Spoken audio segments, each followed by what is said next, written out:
Hello बच्चों, कैसे हो? कैसी चल रही है पढ़ाई? भाई समय आ गया है लग करके मेहनत करने का। टाइम धीरे धीरे निकलता जा रहा है। आप अपनी पढ़ने की रफ्तार भी थोड़ी सी बढ़ाओ। ज़्यादा से ज़्यादा प्रैक्टिस करो, चीज़ों को बार बार पढ़ो जिससे कि वो याद हो जाएं और अपनी सी लगें। मेन चीज़ होता है कि कॉन्सेप्ट ऐसे लगे किसी साइंटिस्ट ने ही, मैंने ही बनाया है। और ये कब होगा? ये सिर्फ तभी होगा जब हम जो है उसके साथ जुड़ जाएंगे। जुड़ेंगे कैसे? बिल्कुल हम एग्जैक्टली वैसे ही सोचें जैसे किसी साइंटिस्ट ने सोचा था, तभी ऐसा हो पाएगा। तो आज हम शुरू करने जा रहे हैं नया topic, electric field.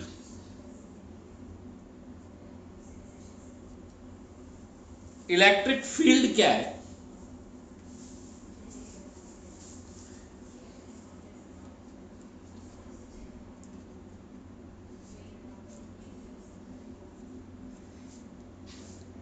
Electric field, electric field के बारे में बताएं। जब हमने कूलम्ब्स लॉ पढ़ा था, किसके लिए था वो? दो चार्जेस के बीच में इलेक्ट्रोस्टैटिक फोर्स के लिए। मान लो एक प्लस क्यू चार्ज है और एक स्मॉल क्यू चार्ज है, इन दोनों के बीच में, ये भी मान लो पॉजिटिव है। और अगर हम बात करें तो इसको मैंने मान लो पकड़ रखा है, फिक्स कर रखा है, फिक्स्ड। तो इस पर एक फोर्स लग रहा होगा, नेट फोर्स एफ। अब यहां समझने की बात जो है इलेक्ट्रिक फील्ड से संबंधित, सबसे पहले तो हम आपको ये बता दें कि फेराडे ने ये कॉन्सेप्ट दिया था इलेक्ट्रिक फील्ड का, तो बहुत सारे साइंटिस्ट उनसे नाराज हुए थे कि क्या फालतू की चीजें इसमें इंट्रोड्यूस कर रहे हो, सब काम तो इलेक्ट्रोस्टैटिक फोर्स कर रहा है, फिर ये फील्ड की जरूरत क्या है। लेकिन वो अपनी जिद पे ही रहे। उनको लगा कि आगे चल के ये physical quantity, useful physical quantity साबित हो सकती है, और बाद में हुई भी। उन्होंने बिल्कुल एग्जैक्टली वैसे ही सोचा कि जैसे अर्थ के चारों तरफ एक फील्ड है, उसमें कोई भी मैटर पार्टिकल आता है उस पर ग्रेविटेशनल फोर्स लगता है। उसने कहा दो पॉइंट चार्ज के बीच में भी अगर फोर्स लग रहा है तो ऑलरेडी कुछ ना कुछ तो ऐसा है, क्योंकि दोनों कांटेक्ट में है तो है नहीं, फिर फोर्स कैसे लगा? तो उसने क्या कहा था, वो किस तरह से समझाने की कोशिश की लोगों को, बच्चों को किस तरह से समझाने की कोशिश की। उसने कहा ये दो चार्ज रखे होते तभी फोर्स लगता है। अब इस चार्ज को उसने हटा दिया, प्लस कैपिटल क्यू को हटा दिया, तो क्या कोई स्मॉल क्यू चार्ज पे फोर्स होगा? नो। कह रहे ये कैपिटल क्यू चार्ज की वजह से ही फोर्स क्यों लग रहा है? अगर स्मॉल क्यू चार्ज यहां से हटा दूं तो इस जगह क्या ऐसी चीज है कि जैसे ही मैं प्लस स्मॉल क्यू चार्ज रखता हूं तो इस पर फोर्स लगने लगता है। यानी जिस प्लेस पर, जिस जगह स्मॉल क्यू चार्ज हमने रखा है, उस जगह इस चार्ज ने कुछ तो क्रिएट किया है जिसकी वजह से इस चार्ज पे फोर्स लगता है। उसी प्रॉपर्टी का नाम इसने क्या डाला? Electrostatic field. ठीक है, तो हम इसको चाहे तो लिख करके बता सकते हैं। आप तो डेफिनेशंस पे ही जाओगे, लेकिन मैं पूरी बात लिख के दिखा देता हूं जिससे कि आप लोगों को इसमें कतई दिक्कत ना हो, जरा भी परेशानी ना हो। तो मैं आपको लिख के दिखा देता हूं। फेराडे ने क्या ऑब्जर्व किया? Faraday observe that the force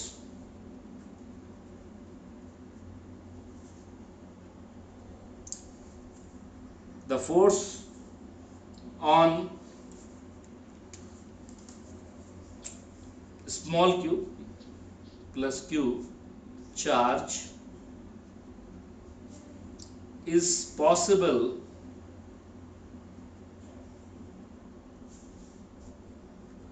due to plus q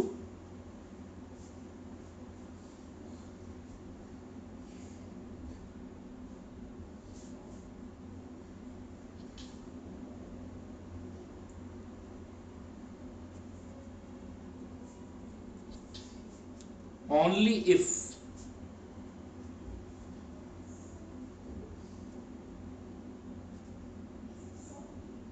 plus q produce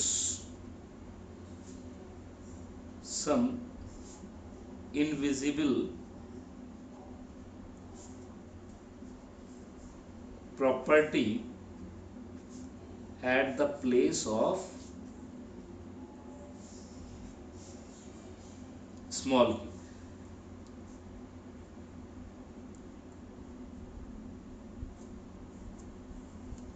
उसने कहा कि स्मॉल क्यू के प्लेस पर इसने कोई ना कोई तो ऐसी इनविजिबल प्रॉपर्टी प्रोड्यूस की है जिसकी वजह से इस पर फोर्स लग रहा है। दिस प्रॉपर्टी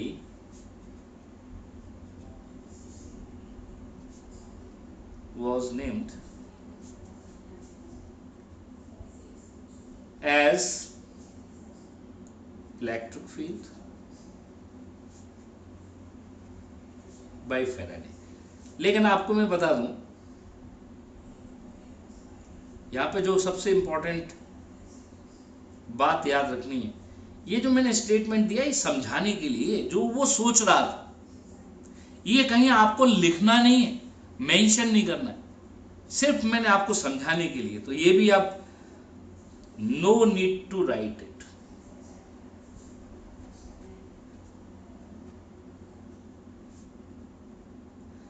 ये बुक कंटेंट है, किताब में समझाने के लिए उसने ये बोला, आपको पता होना चाहिए। मैंने कहा ना, डीप कॉन्सेप्ट हमेशा डीपली लो, समझो वहां क्या हुआ।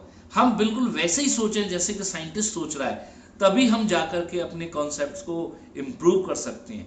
हम सिर्फ उनको पढ़ करके, उनको याद करके, उनसे 4 न्यूमेरिकल निकाल करके उन कॉन्सेप्ट के ऊपर अपना अधिकार नहीं जता सकते। अधिकार तभी आएगा जब हम वही सोचें, एक्जैक्टली वैसे ही सोचें जैसे उस साइंटिस्ट ने, जिसने उसको डेवलप किया था, उसने सोचा था। जब तक हम उसके सोच के आधार पर नहीं चलेंगे, तब तक हम उतने अच्छे जो इस टॉपिक को नहीं जान पाए, कोई भी topic.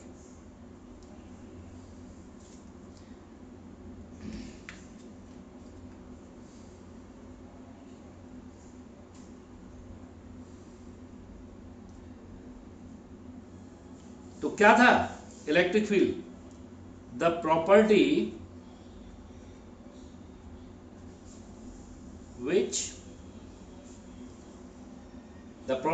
which is responsible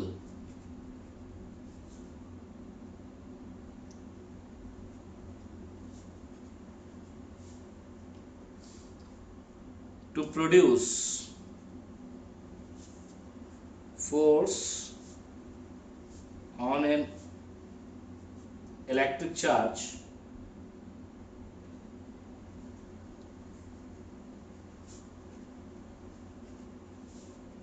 is called electric field। अब यहां फिर एक और बात जानने की है, अकेले इसी पे नहीं फोर्स लग रहा, ये वाला चार्ज इस पे लगा रहा है, तो इसका मतलब क्या है? इस चार्ज ने यहां पर फील्ड प्रोड्यूस की और इस चार्ज ने यहां पर फील्ड प्रोड्यूस की। क्योंकि ये चार्ज नहीं होता है तो उस पर फोर्स नहीं लगता है, यानी ये कोई भी चार्ज अपने ऊपर फोर्स नहीं लगा सकता। यानी किसी चार्ज पे फोर्स लगाया है तो डेफिनेटली वहां पर जो फील्ड है, जो उस पर फोर्स अप्लाई कर रही है, वो फील्ड डेफिनेटली किसी दूसरे चार्ज के द्वारा ही डेवलप की गई होगी, उसी किसी दूसरे चार्ज ने उसको प्रोड्यूस किया होगा।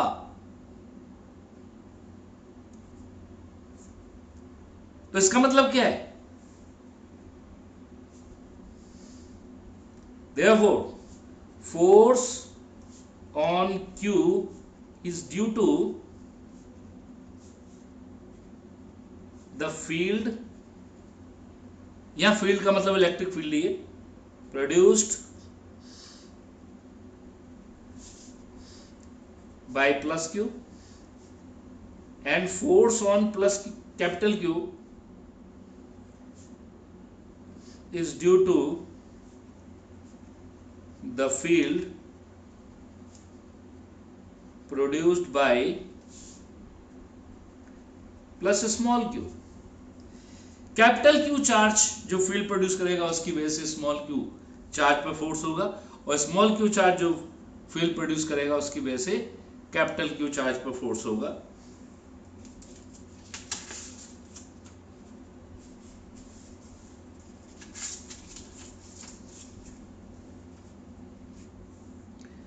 अब हम यहां पर डिफाइन कर सकते हैं किसको, इलेक्ट्रिक फील्ड को। यानी स्मॉल क्यू चार्ज पर फोर्स लग रहा है, फोर्स हमें ये तो बता रहा है फील्ड है। एक और बहुत इसमें बहुत बढ़िया बढ़िया बहुत अच्छी अच्छी बातें, अच्छे अच्छे कॉन्सेप्ट्स हैं। फील्ड की परख, फील्ड की पहचान किससे हो रही है, फोर्स से। स्मॉल क्यू चार्ज अगर यहां नहीं रखता मैं, तो मुझे नहीं पता होता यहां फील्ड है या नहीं, यानी फोर्स ने बताई। लेकिन आपकी जानकारी के लिए बता दें, फील्ड का इस स्मॉल क्यू से कोई लेना देना नहीं है। तो यहां पे ये भी लिख देता हूं, field is sensed by the force on charge in the field, but this field is actually independent of this charge। जो चार्ज इस फोर्स को फील करके हमें बता रहा है कि यहां फील्ड है, उस चार्ज पर फील्ड डिपेंड ही नहीं करती।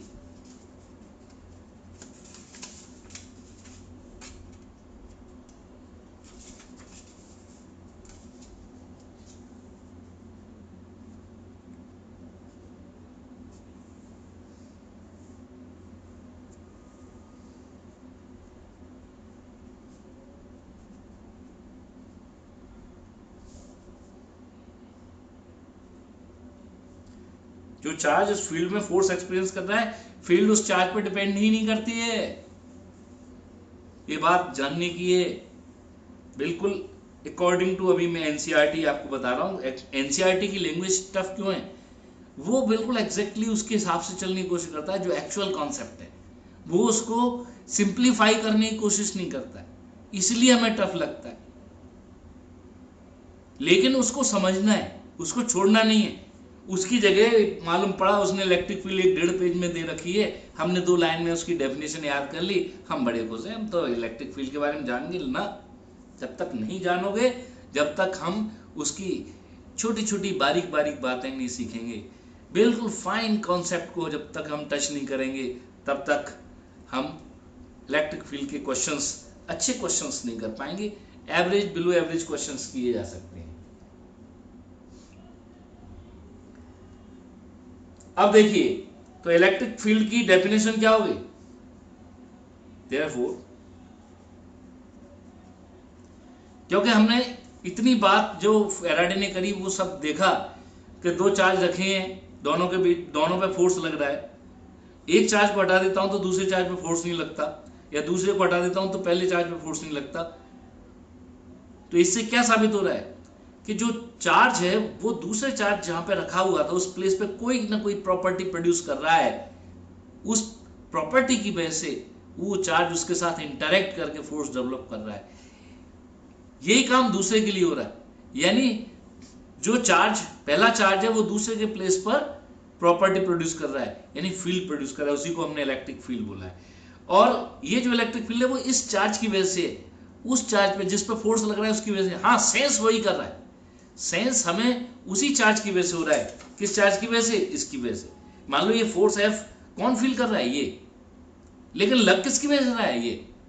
तो जब उसने एक्सपेरिमेंटली देखा कि मैं इसको हटा देता हूं तो यहाँ कोई फोर्स नहीं होता, लेकिन फिर भी कुछ ऐसी चीज होती है, जैसे मैं लाता हूं चार्ज को यहाँ पर तो एक फोर्स लगता है, और मैं इसको हटा देता हूं तो ये फोर्स गायब हो जाता है। यानी इस पे फोर्स लगाने वाली जो प्रॉपर्टी डेवलप की थी वो इस चार्ज ने की थी, लेकिन फोर्स लगते ही मुझे पता पड़ गई, यानी मुझे जानकारी ये फोर्स करा रहा है, जबकि इस चार्ज का इसकी फील्ड से कोई लेना देना ही नहीं है। फील्ड कितनी प्रोड्यूस होगी, कैसे प्रोड्यूस होगी, किस डायरेक्शन में होगी, ये चार्ज उसकी जिम्मेदारी लेगा। ये चार्ज तो बस ये बताएगा हाँ साहब इसने फील्ड प्रोड्यूस की है, इसे बताएगा, करेगा यही। दिस इज एग्जामिनर, ये एग्जामिनर है और ये प्रोड्यूसर है। ये प्रोड्यूस कर रहा है, ये एग्जामिन कर रहा है कि हाँ इसने फील्ड प्रोड्यूस की। तो ये कॉन्सेप्ट है इसका डीप। तो व्हाट इज इलेक्ट्रिक फील्ड? अब देखो बोर्ड लेवल के जो टीचर होते हैं वो सीधा एक लाइन आपको याद करा देते हैं, आप उसको याद करने पे जाते हैं, कहते कौन दिमाग मारे। लेकिन कोई ऐसी कठिन बात नहीं है, बिल्कुल बेसिक बात है। Electric field due to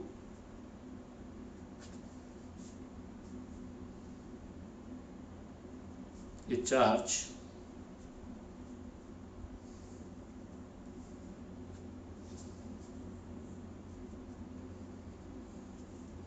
is a field around the charge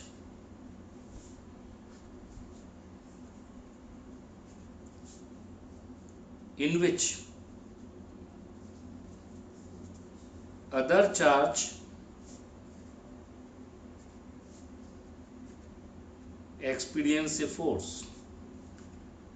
दूसरा चार्ज यहां पर फोर्स एक्सपीरियंस करता है। तो ये जो है इलेक्ट्रोस्टैटिक फील्ड की डेफिनेशन हो गई। ये डेफिनेशन आपको क्लियर रहनी चाहिए। इलेक्ट्रोस्टैटिक फील्ड का measurement, how will you measure this field? Measurement of this field is called intensity of electric field or electric field strength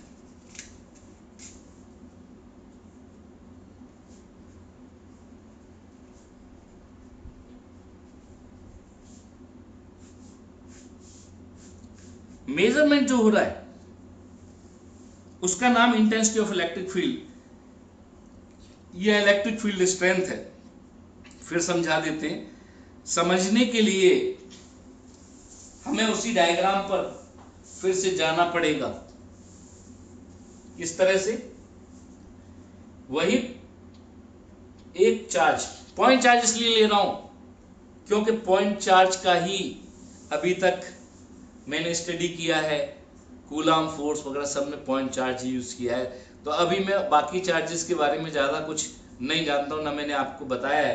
तो अभी मैं जो भी प्रॉपर्टी डिफाइन करूँगा मैं यूज़ अभी पॉइंट चार्ज का, जो नोन है उसी से चीज़ों को जानो। तो पॉइंट चार्ज नोन है, हम जानते हैं उसके बारे में, फोर्स निकालना जानते हैं, इसलिए हम उसी का यूज़ कर रहे हैं। तो फॉर एग्जाम्पल मैं समझाने के लिए यहाँ फॉर्मूला नहीं लिख रहा हूँ, मैं सिर्फ इसको समझाने के लिए एक डायग्राम बना करके, अभी जो डायग्राम बनाया था मैं उसी को दोबारा से बना देता हूं।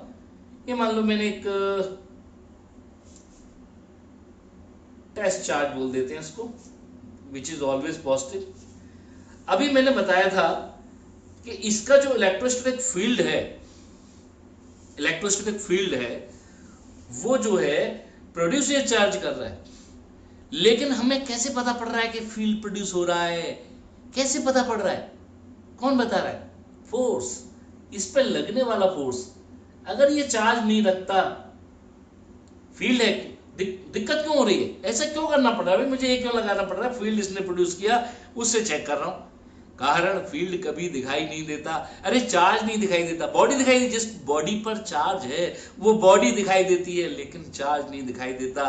और चार्ज के वजह से जो इलेक्ट्रोस्टैटिक फील्ड जो प्रोड्यूस होता है वो भी दिखाई नहीं देता।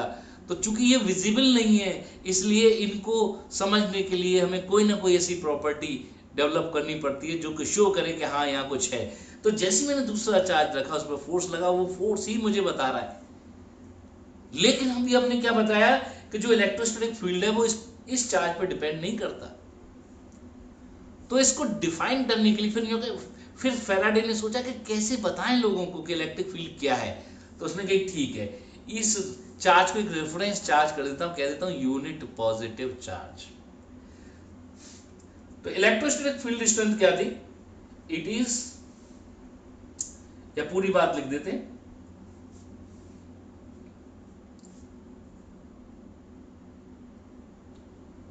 Electric field strength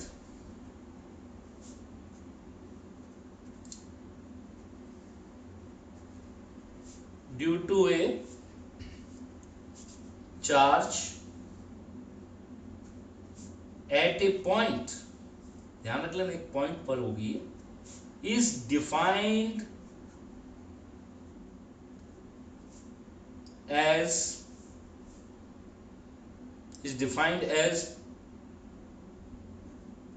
the force acting on unit positive point charge placed at that point। एक point charge, positive point charge को मैं यहां रख दूं तो उस पर जो फोर्स लगेगा, अब देखो ये क्यों कह रहा है, ऐसी उसे जरूरत क्या पड़ गई कि उसने यूनिट ही लिया। तो मैं फिर बता देता हूं, इसको मैं यही रख लेता हूं जिससे कि काम होता रहेगा, दिखती रहेगी, ये भी दिखता रहेगा, हाफ हाफ कर देता हूं कैमरे में जिससे कि ये भी दिखे और वो भी दिखे, ये पोर्शन हमें दिखते रहना चाहिए। तो फिर समझ लीजिए इसमें कि भाई उसने यूनिट पॉजिटिव पॉइंट चार्ज के बारे में बात क्यों की, तो उसके पीछे लॉजिक था। फोर्स का फॉर्मूला क्या है? 1/4πε0, समझा रहा हूं, फोर्स का फॉर्मूला है 1/4πε0 Q0/r², डायरेक्शन क्या है? r unit vector. अब उसने क्या कहा, Q0 तो इसमें आना ही नहीं चाहिए इलेक्ट्रिक फील्ड में, तो Q0 को अगर मैं 1 कूलाम कर दूंगा, पॉइंट चार्ज, Q0 क्या था? पॉइंट चार्ज, 1 कूलाम को भी पॉइंट चार्ज ही होना पड़ेगा, तो F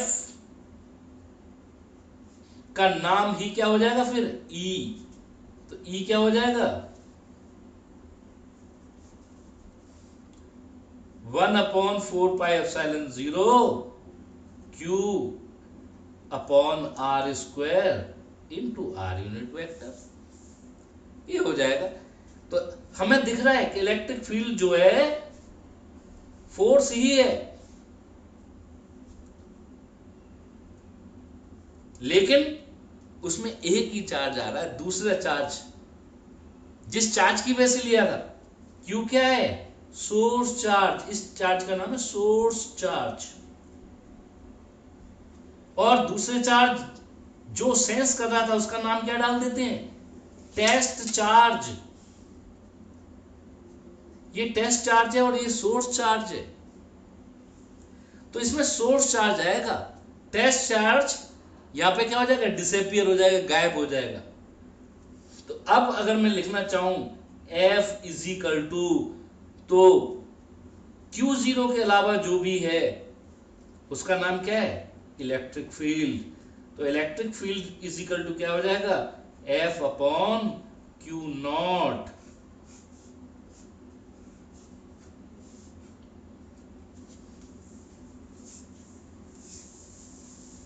इस तरह से आया, फोर्स सही डेवलप हुआ,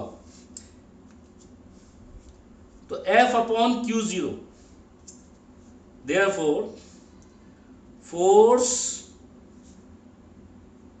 पर यूनिट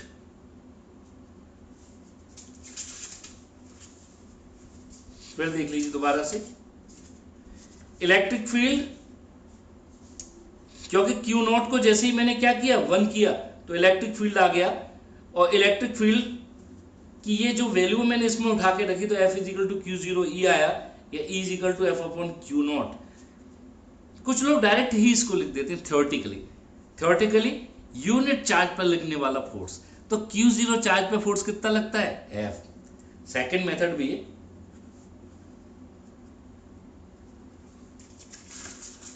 सेकेंड मेथड क्या है, force on Q not, force on Q0 is equal to F, therefore force on 1 coulomb is equal to F upon Q0, और इसी को हम क्या लिख देंगे, E। तो चाहे ऐसे चलिए चाहे ऐसे, बात एक ही है, कोई फर्क नहीं पड़ेगा। ये मैंने पॉइंट चार्ज की हेल्प लेकर के डिफाइन कर दिया, ये मैंने एक जनरल, क्योंकि हमारी डेफिनेशन कह रही थी पर यूनिट चार्ज लगने वाले फोर्स को ही हम क्या बोलते हैं, इलेक्ट्रोस्टैटिक फील्ड स्ट्रेंथ बोलते हैं। तो मैंने कह दिया, मान लो मैंने तो टेस्ट चार्ज लिया था, टेस्ट चार्ज क्यों लेना पड़ रहा है, 1 coulomb charge can not be placed. Question यहां एराइज होता है, why we take a test charge at the place of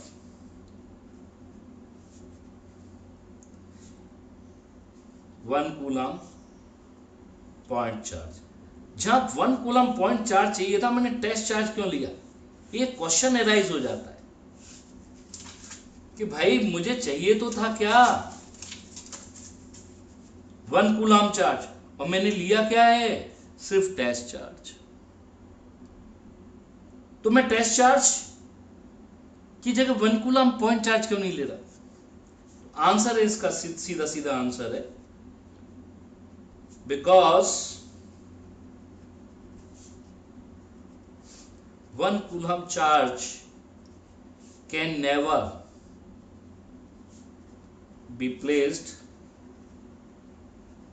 eight a point. क्यों, क्योंकि चार्ज कोई कंटिन्यूअस चीज तो है नहीं, कोई एक बॉडी तो है नहीं। चार्ज किससे बना है, इलेक्ट्रॉन से।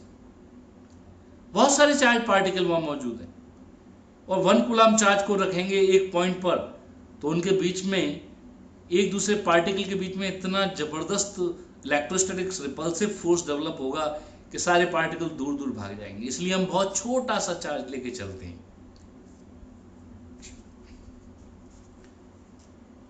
Therefore, we have to use a test charge.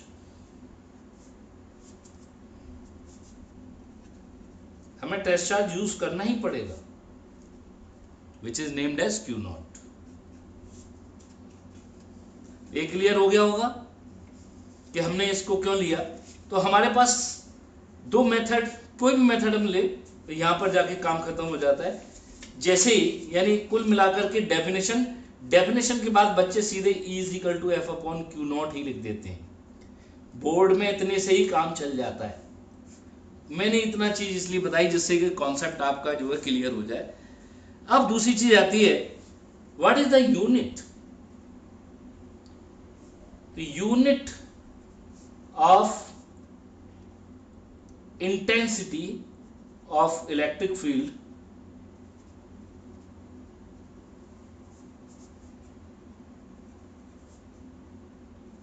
E, इसकी यूनिट क्या होगी, तो साफ दिख रहा है, न्यूटन अपॉन कूलम, न्यूटन पर coulomb, it is the unit. Electrostatic field strength की बेसिक डेफिनेशन जो फोर्स पर यूनिट चार्ज है उसकी यूनिट हो जाएगी न्यूटन पर coulomb. What will be the dimensions of electric field, तो साफ दिख रहा है mlt माइनस 2 फोर्स की डायमेंशन, और चार्ज की हम बता चुके हैं a इंटू आई टी से आई है, तो mlt minus 3a minus 1, it is the dimension of electrostatic field. Important for board के लिए काफी इंपॉर्टेंट है, बोर्ड में पूछ ली जाती है। तो SI यूनिट और डायमेंशन, दोनों चीज हम यहां पर इसकी डिस्कस कर चुके हैं इलेक्ट्रोस्टैटिक फील्ड की।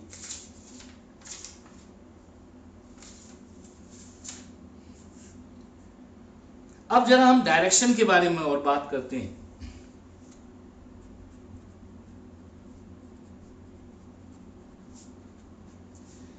डायरेक्शन ऑफ इलेक्ट्रिक फील्ड, और ये देखो, अगर अभी मैंने जो बोला है वो तो आपको पता है, बहुत ज्यादा बड़ी बात नहीं बोला ज्यादा, लेकिन बात बहुत छोटी सी डिस्कस की है मैंने। उस पूरे बोलने में एक इलेक्ट्रिक फील्ड को ही डिफाइन करने के लिए इतनी सारी बातें बोली हैं, क्योंकि कॉन्सेप्ट को हमें बिल्कुल अकॉर्डिंग टू फेराडे ही समझना है। फेराडे क्या सोचता था, क्यों सोचता था। अब बात आती डायरेक्शन। तो भाई इलेक्ट्रिक फील्ड तो तुमने नाम डाला है, हमने नाम डाला है, साइंटिस्ट ने नाम डाला है, भगवान ने नहीं नाम डाला उसका। वास्तव में वो था क्या, डेफिनेशन क्या बोल रही थी, what is electric field, force. क्या है वो, फोर्स, लेकिन दो चार्ज के बीच का नहीं है। एक चार्ज उस पर क्या है, यूनिट चार्ज। एक तो चार्ज है अपना सोर्स चार्ज जो भी है, दूसरा चार्ज क्या है, यूनिट चार्ज। तो यूनिट चार्ज पर लगने वाला फोर्स ही तो है। तो वास्तव में तो फोर्स है, तो उसकी जो फोर्स की डायरेक्शन होगी वही डायरेक्शन किसकी होगी, इलेक्ट्रोस्टैटिक फील्ड की। तो direction of electric field is same as that of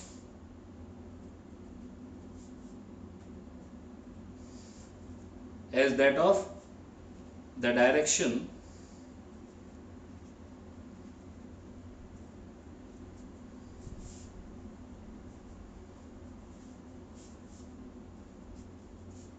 force on direction of electric field is same as that of the force on unit positive charge। Formula भी हमें यही explain करने की कोशिश कर रहा है, क्योंकि ये तो स्केलर है चार्ज, तो E की डायरेक्शन वही है जो F की डायरेक्शन है। अब देखिए, समझना है, ये था हमारा, मान लो ये plus q charge, test charge is always positive. ये वाली बात मैं लिख दूं, test charge is always positive। इसलिए लिखना पड़ा है, ऐसा कुछ नहीं है, हम नेगेटिव भी ले सकते थे, लेकिन उस समय उन लोगों ने पॉजिटिव को लिया। अब अगर आप बदल देते जो कहते मैं तो सब नेगेटिव लूंगा, ले लो भैया, पूरी फिजिक्स उलट जाएगी उससे। इसलिए जो उन्होंने पैरामीटर सेट कर दिया उसी पैरामीटर को इसलिए हमें कहना पड़ रहा है। तो टेस्ट चार्ज तो पॉजिटिव है ही। अगर हमारा ये पॉजिटिव चार्ज है, सोर्स चार्ज भी अगर पॉजिटिव है, तो फोर्स कैसा होगा, रिपल्सिव, अवे। तो क्या हो जाएगा, पहली बात, due two plus q charge. अब देखो ये डायरेक्शन किधर है, यही जानने की कोशिश करनी है। यहां रखा चार्ज तो यहां, अगर ये मैं टेस्ट चार्ज यहां रखता तो डायरेक्शन किधर आती है, और यही मैं इधर रख देता तो ये वास्तव में डायरेक्शन कौन सी है, दोनों को, किसको, टेस्ट चार्ज और सोर्स चार्ज को मिलाने वाली लाइन के अलोंग और away from the source charge. Due two plus q charge, direction of electric field is along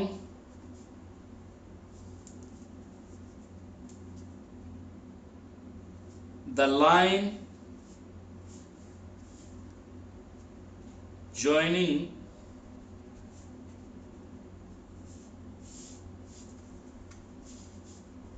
the source charge and test charge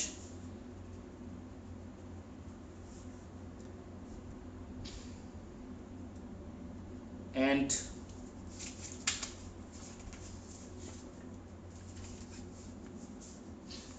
source charge और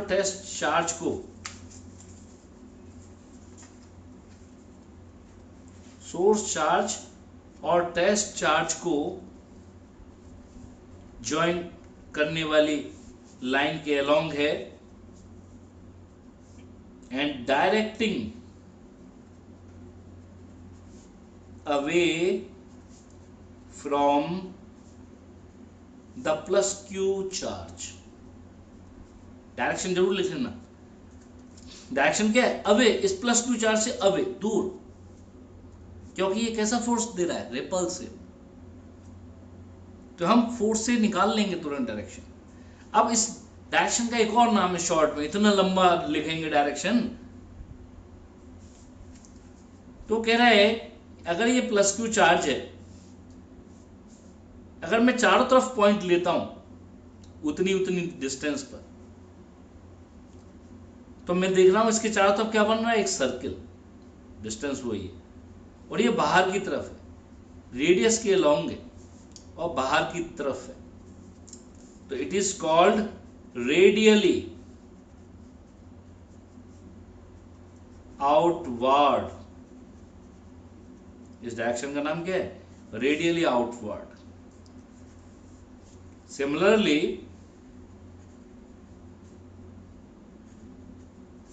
फॉर नेगेटिव चार्ज अगर negative होगा, अगर ये माइनस क्यू चार्ज होगा, तो यही force अंदर की तरफ लगेगा रेडियस के अलोंग। तो क्या हो जाएगा? रेडियली इनवर्ड, रेडियली आउटवर्ड और रेडियली इनवर्ड।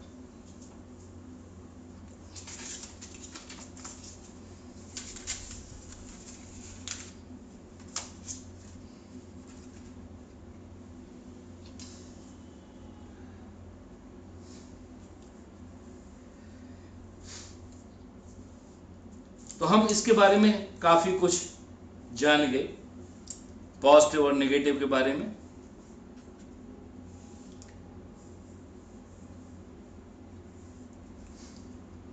फील्ड स्ट्रेंथ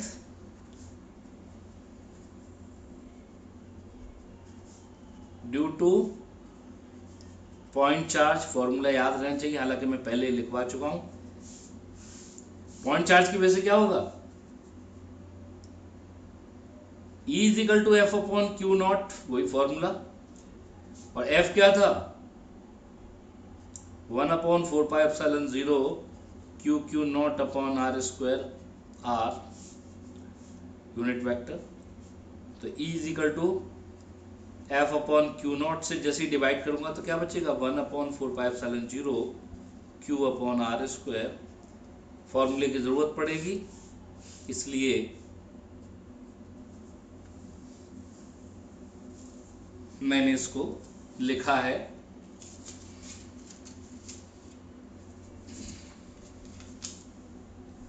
अब कुछ पॉइंट्स हम इसके लिए लिख लेते हैं जो कि इंपॉर्टेंट है। Electric field intensity due two point charge has spherical symmetry. एक बहुत इंपॉर्टेंट पॉइंट है कि ये स्फेरिकल सिमेट्री रखता है, ये पूछ लेता है। ऑब्जेक्टिव टाइप क्वेश्चन भी आ जाता है, असर्शन रीजनिंग भी बन जाता है। तो पहले तो हम ये देख लें कि स्फेरिकल सिमेट्री होती क्या है, फिर मैं लिखूंगा। ये मान लो एक पॉइंट चार्ज है, मान लो प्लस क्यू चार्ज। अगर मैं प्लस क्यू चार्ज है, अगर मैं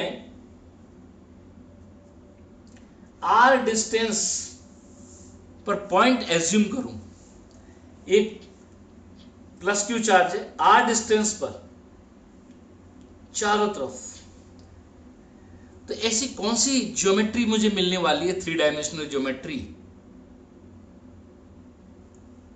जो एक पॉइंट से इक्वल डिस्टेंस पर हो। तो आप तुरंत कह दो कि साहब ऐसा तो स्फीयर में होता है। अगर उसका सेंटर ले लिया जाए तो सेंटर से लेकर सरफेस तक कोई भी पॉइंट ले लो, सबकी डिस्टेंस क्या है? फिक्स है। तो इसको क्या बोलेंगे? हमें स्फेरिकल सिमेट्री। ठीक है, तो जो इलेक्ट्रिक फील्ड है वो हर जगह कितनी है, 1/4πε0 Q/r², magnitude.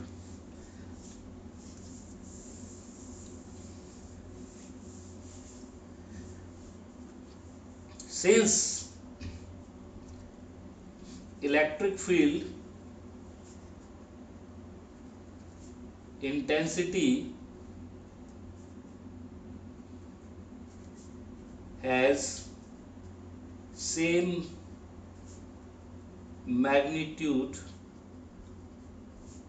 in all directions,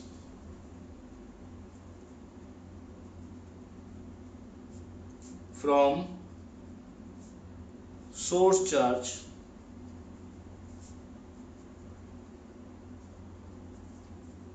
all direction में सोर्स चार्ज से इक्वल मैग्नीट्यूड रखती है।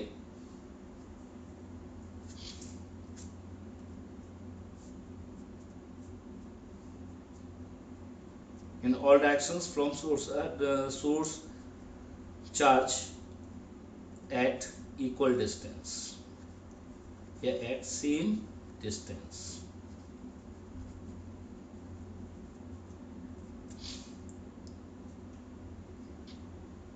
therefore locus of these points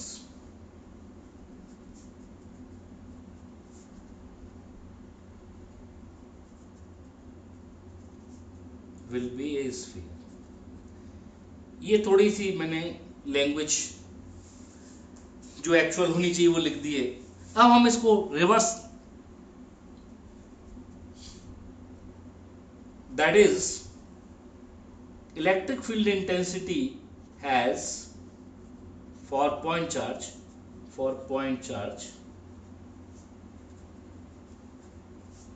has spherical symmetry। नहीं, इक्वल डिस्टेंस पे उस पॉइंट चार्ज से किसी भी डायरेक्शन में चले जाइए, जो इलेक्ट्रिक फील्ड इंटेंसिटी वो क्या है, सेम है, इसलिए वो क्या हो गई, स्फेरिकल सिमेट्री। यानी हम ये एज्यूम कर लें कि एक स्फीयर के सेंटर पे चार्ज रखा है, तो उस स्फीयर के सरफेस के हर एक पॉइंट पर इक्वल इलेक्ट्रिक फील्ड मिलेगा। इन अदर वर्ड्स, समझाने की बात भी मैं लिख दूं,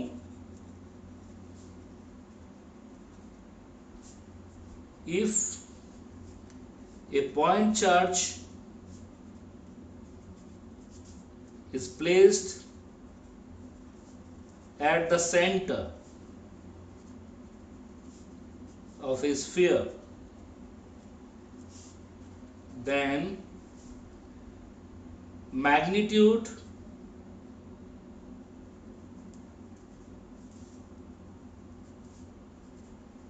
of electric field at each point on the surface will be same। ये है इसका मतलब, इसलिए इसको हम क्या बोल रहे हैं, स्फेरिकल सिमेट्री बोल रहे हैं।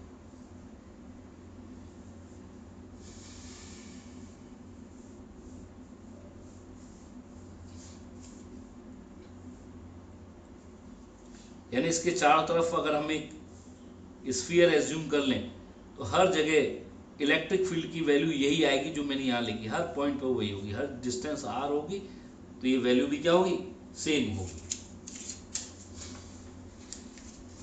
तो इसलिए क्या हो गई, सिमेट्री हो गई।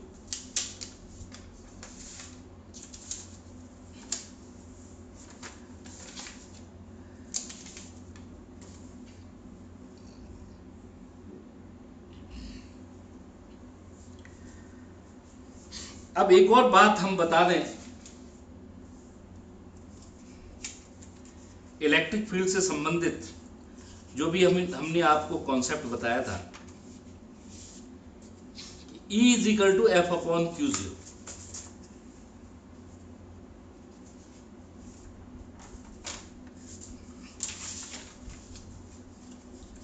इससे जस्ट पहले हमने पढ़ा है E is equal to F upon Q nought. यहां पर हम एक बात और डिस्कस करना चाह रहे हैं, उसी के बाद हमें उसी जगह पर डिस्कस करनी चाहिए थी जो कि थोड़ा सा मिस हो गई। यहां पर एक बात और बता दें, बहुत सी जगह आपने इलेक्ट्रिक फील्ड का formula E is equal to, मैं एक नया पेज लेकर के समझाता हूं इस चीज को क्योंकि काफी इंपॉर्टेंट पॉइंट है। हालांकि नहीं भी लिखते तब भी चल जाता, लेकिन चीजें चलानी नहीं है, दौड़ानी है। सिर्फ चलानी नहीं है, दौड़ानी भी है। इसलिए मैं यहां पर एक कॉन्सेप्ट और समझा देता हूं जो बहुत जरूरी है।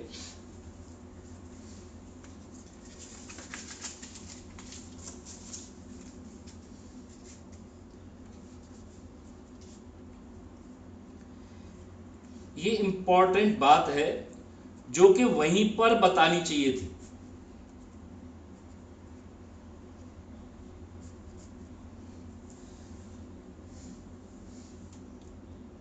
If source charge is kept fixed, source charge को अगर फिक्स कर दूंगा, then electric field F upon q, यही बेसिक डेफिनेशन है, यही होगा जो बता दिया है। लेकिन ये हमेशा सही नहीं है, यही बात वहां पे मिस हुई, जिसको यहां पर समझ लीजिए। रीजन, इसके पीछे रीजन, ये बात हमेशा इसलिए सही नहीं क्योंकि ये पूछ लेगा क्या ये फॉर्मूला ऑलवेज राइट है, तो जवाब है strictly no, it is wrong. ये सही कब है? ये तब है जब हमने इसको फिक्स रखा है। अगर ये फिक्स नहीं है, जो सोर्स चार्ज अगर वो फिक्स नहीं है, तो ये गलत हो जाएगा। क्यों हो जाएगा गलत? समझना है, पूछेगा नहीं आपसे कोई, इस पर न्यूमेरिकल, इस पर क्वेश्चन बनेंगे, लॉजिकल क्वेश्चन। अभी आपको बताया प्लस क्यू और Q zero,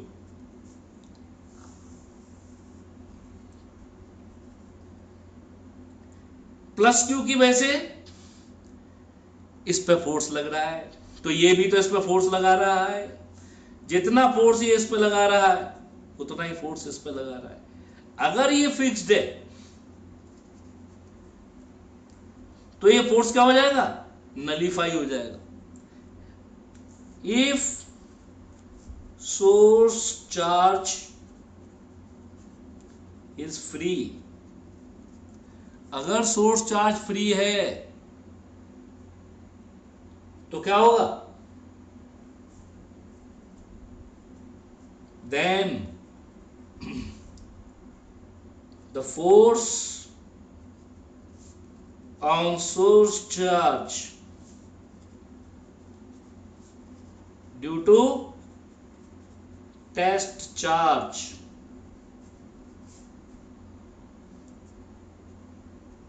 will disturb the position of source charge। भाई हमने पकड़े रखा है तो कोई दिक्कत नहीं है, फिर तो ये हिल नहीं सकता। लेकिन हमेशा ऐसा नहीं होगा कि आप इसको पकड़े ही नहीं। चलो लेबोरेटरी में कोई प्रैक्टिकल कर रहा हूं, हो सकता है, लेकिन मालूम पड़ा कोई चार्ज ऐसी जगह है जहां मैं टच नहीं कर सकता हूं, ना उसे पकड़ सकता हूं किसी तरीके से, और फिर मुझसे कोई कहे कि इलेक्ट्रिक फील्ड बता दीजिए। Therefore, in this case, we can measure the field only by taking a very small test charge. फिर हमें टेस्ट चार्ज को बहुत छोटा, भाई इससे पहले हमने टेस्ट चार्ज की ये लिमिट नहीं बताई थी कि वो कितना छोटा हमें लेना है। कोई भी चार्ज टेस्ट चार्ज बन सकता था, बस शर्त ये थी वो पॉइंट पर आ जाए। लेकिन अब बात उससे आगे निकल गई कि नहीं साहब, वो स्थिति सिर्फ तभी तक वैलिड है जब हमने सोर्स चार्ज को पकड़े हुए हैं, उसको हिलने नहीं दे रहे। लेकिन अगर ऐसी कोई संभावना है कि भाई वो हम उसको पकड़ नहीं सकते हैं, उसको रोक नहीं सकते हैं, ठीक है, तो ध्यान रख लेना हमारा जो टेस्ट चार्ज है वो बहुत छोटा होना चाहिए। ठीक है, बहुत छोटे हो कैसे दिखाएंगे? Therefore, electric field will be limit Q0 tends to 0। समझ गए होगे आप लोग? आपने ये सब चीज पढ़ी है। किसी चीज को मैथमेटिकली छोटा दिखाना होता है तो लिमिट लगा करके हम दिखाते हैं, F अपॉन Q नॉट।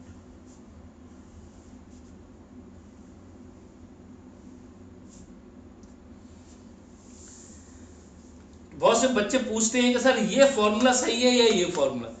दोनों ही सही है, लेकिन जब ये फॉर्मूला लिखेंगे तो हमें लिखना पड़ेगा चार्ज को हमने होल्ड कर रखा है। और इसको ये फॉर्मूला कब लगाएंगे? जब चार्ज को हमने फ्री कर रखा है। समझ रहे हो? जैसे एक पेंडुलम है, आप खुद समझ लीजिए। एक एग्जांपल दे देता हूं मैं, छोटा सा एग्जांपल।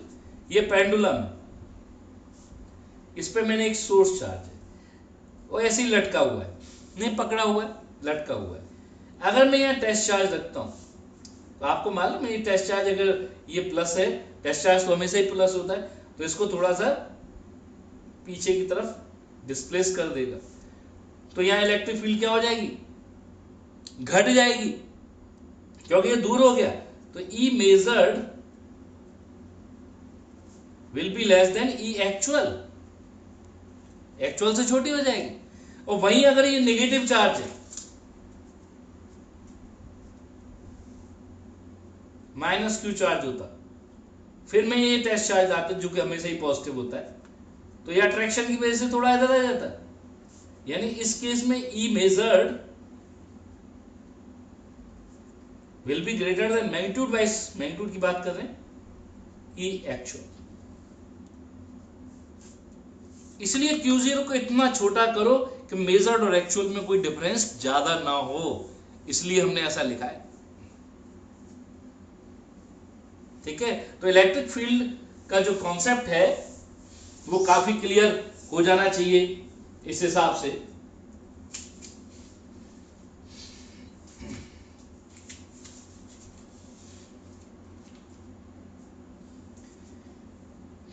फील्ड इंटेंसिटी का हमने स्फेरिकल सिमेट्री बता दी थी। दूसरी बात इसमें इंपॉर्टेंट है, is independent of source charge.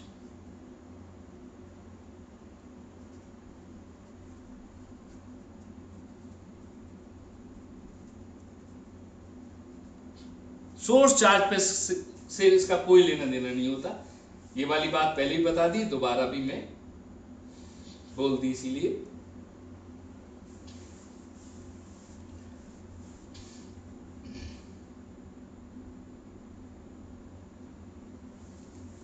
Direction भी हमने डिस्कस कर ली।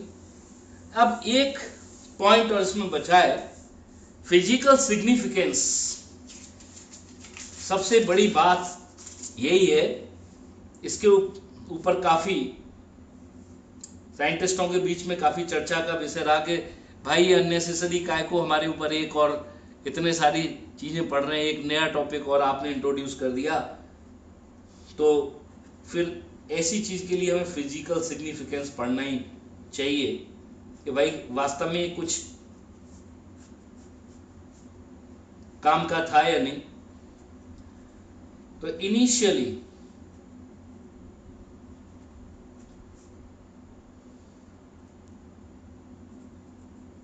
scientist felt that it is not necessary.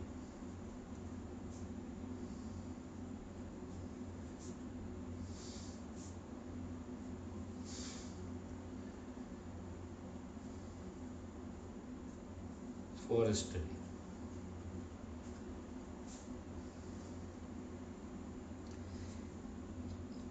पहले सोचा गया किसी काम का नहीं है, बट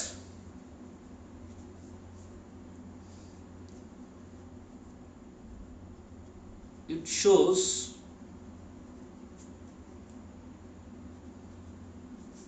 the environment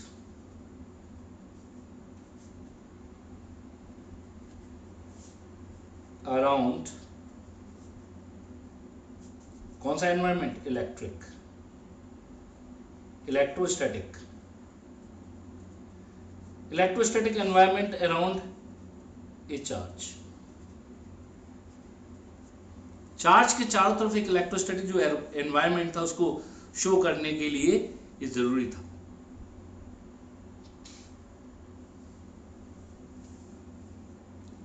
तो फिजिकल सिग्निफिकेंस शुरू शुरू में ये था।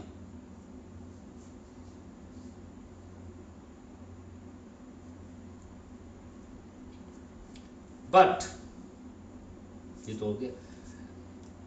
After years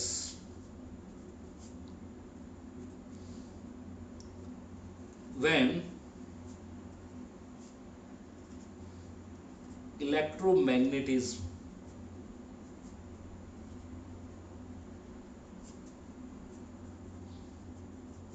comes into the picture after many years, जैसे इलेक्ट्रोमैग्नेटिज्म आती है इट बिकम्स, जो इलेक्ट्रिक फील्ड है मोर सिग्निफिकेंट। बाद में लगा कि भाई इलेक्ट्रिक फील्ड नहीं पड़ा होता तो बड़ी दिक्कत हो जाती, इलेक्ट्रोमैग्नेटिज्म में फोर्स के काम नहीं थे, इलेक्ट्रोमैग्नेटिज्म में मैग्नेटिक फील्ड और इलेक्ट्रिक फील्ड ही प्राइम प्रॉपर्टी बन के उभरे। एंड इलेक्ट्रोमैग्नेटिक वेव्स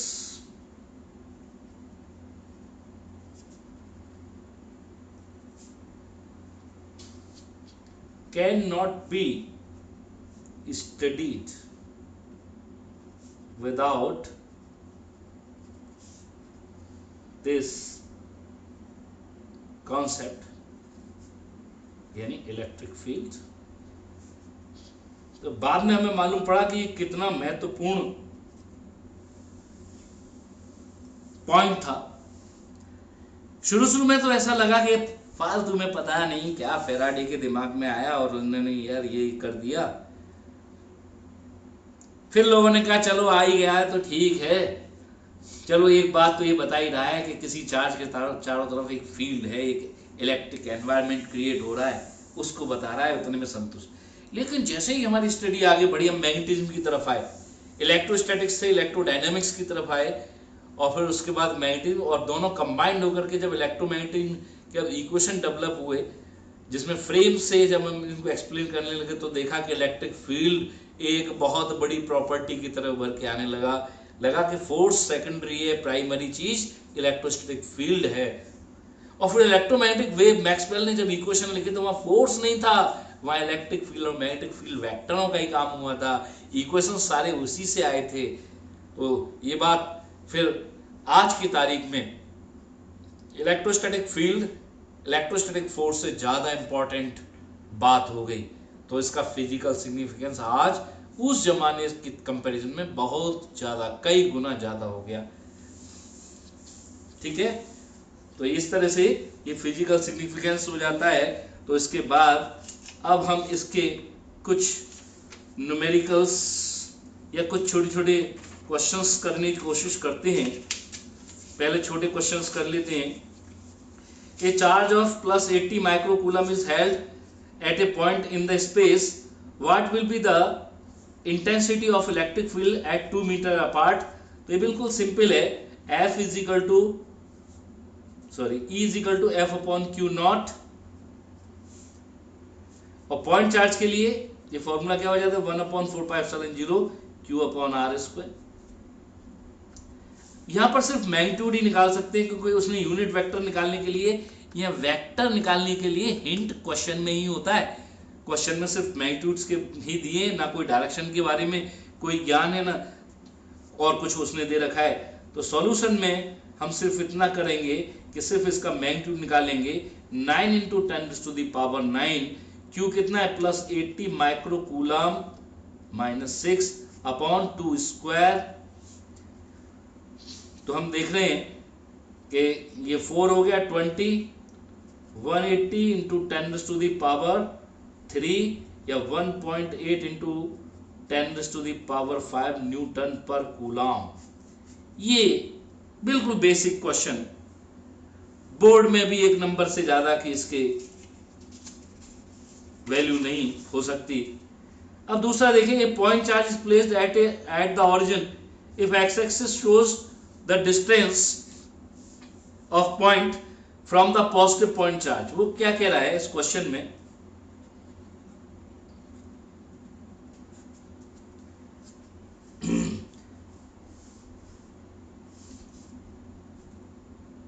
कि यहां पर एक पॉइंट चार्ज रखा है, इस पर मैं इलेक्ट्रिक फील्ड ले रहा हूं, प्लस एक्स एक्सिस की डायरेक्शन में जो फील्ड की डायरेक्शन होगी तो वो पॉजिटिव, और नेगेटिव एक्स एक्सिस, और यहां पर उसने एक पॉइंट चार्ज रखा है। अब आपको मालूम है एक्स डिस्टेंस पर अगर मैं कोई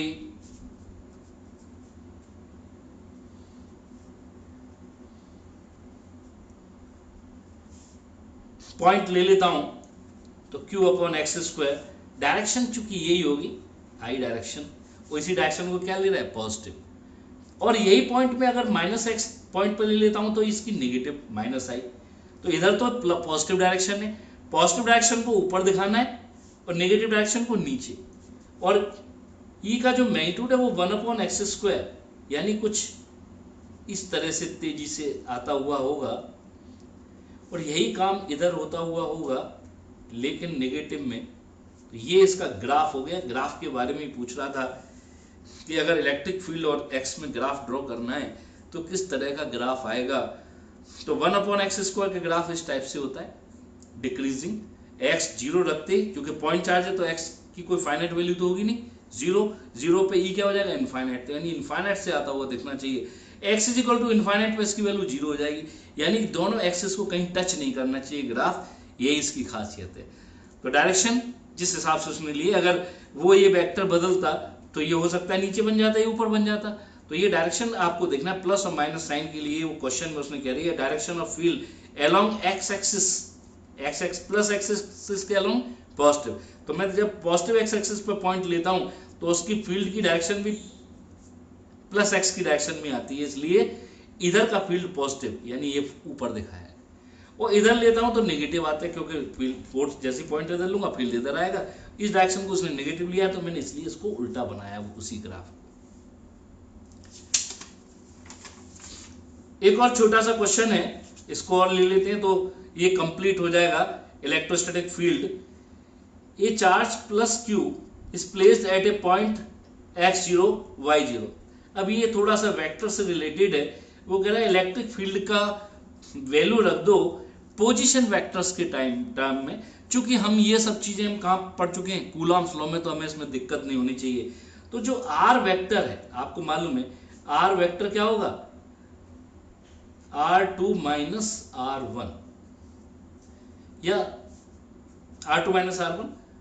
R2 क्या है x2i plus y2j, sorry xi plus yj,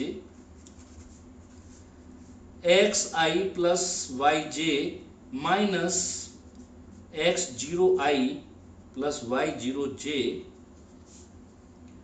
तो r का जो मैग्नीट्यूड है वो क्या हो जाएगा, बस यहां जिसने r का मैग्नीट्यूड लिखा और r यूनिट वेक्टर लिखा उसने सब कुछ लिख दिया, सब कुछ कर लिया, ये समझ लीजिए। तो तो ये क्या हो जाएगा,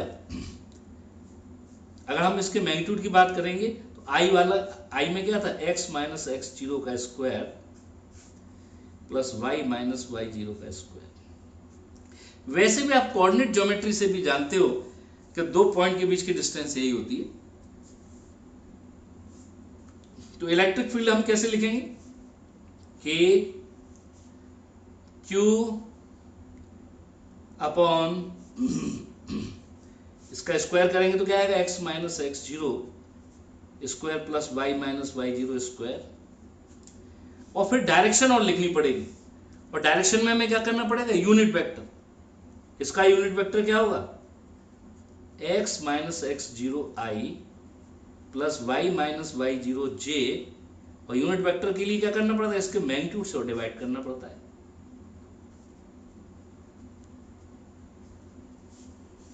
तो finally K Q X minus x zero I plus Y minus Y zero जे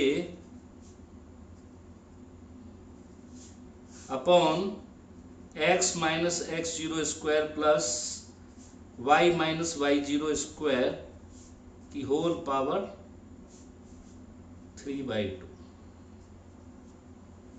क्योंकि यहां 1 है और यहां 1/2 है। ये इसका आंसर। ये काफी इंपॉर्टेंट क्वेश्चंस हैं।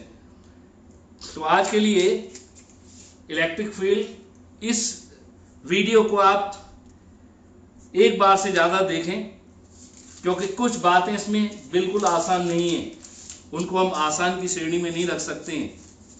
इसलिए दोबारा से कम 2 बार इस वीडियो को देखें और उसके बाद मुझे बताएं कि समझ में आया या नहीं।